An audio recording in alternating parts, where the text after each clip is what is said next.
Welcome fashion Deesa તમારા માટે શર્ટમાં એવું જોરદાર કલેક્શન લઈને આવ્યું છે કે એને જોયા પછી તમારે બીજો એકે શર્ટ જોવાની જરૂર નહીં જ પડે, કારણ કે ઇમ્પોર્ટેડ આરએફડી ના અંદર જોરદાર શર્ટ રહેવાના છે. સૌથી પહેલા તમને શર્ટનું હું કલેક્શન બતાવી દઉં, એના પછી હું તમને પ્રાઇસ અને કહું. ઓકે, સૌથી પહેલા જો એક આ કલરમાં તમને પ્યોર ઇમ્પોર્ટેડ આરએફડી શર્ટ મળી જવાનો છે. એની પાછળ તમને પેટર્ન પણ મળી જવાની છે. આ રીતે આ કલરમાં મતલબ આ પેટર્નમાં બધા કલર મળવાના છે.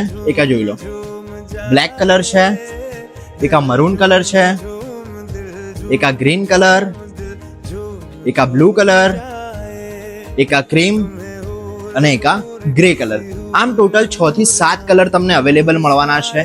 રેટની વાત કરું તો માત્ર ને માત્ર 450 રૂપિયામાં તમને આ શર્ટ આપી દેવાના છે. ઓકે, અને સાઈઝની વાત કરું જો તમારે આખી જોડી લેવી હોય તો 28 થી 32 કમરમાં માત્ર ને માત્ર 800 રૂપિયામાં અને 34 થી 40 કમરમાં માત્ર ને માત્ર 900 રૂપિયામાં તમને આખી જોડી મળી રહેવાની છે. વિઝિટ ક્યાં કરવાનું છે? તમને બધાને ખબર છે કે વેલકમ ફેશન ડીસા જ્યાં જીઓ પેટ્રોલ પંપની બાજુમાં આવેલું છે ને, ઇસ્કોન રાઇટની સામે આવેલું છે. તો જલ્દીથી જલ્દી વેલકમ ફેશન વિઝિટ કરી લેજો. આપણી આઈડીને ફોલો ના કરેલી હોય તો ફોલો કરી લેજો. આ રીલને તમારા મિત્રો સાથે શેર કરી દેજો. આ વિડીયોને લાઈક કરી દેજો અને એક સારી કોમેન્ટ કરી દેજો.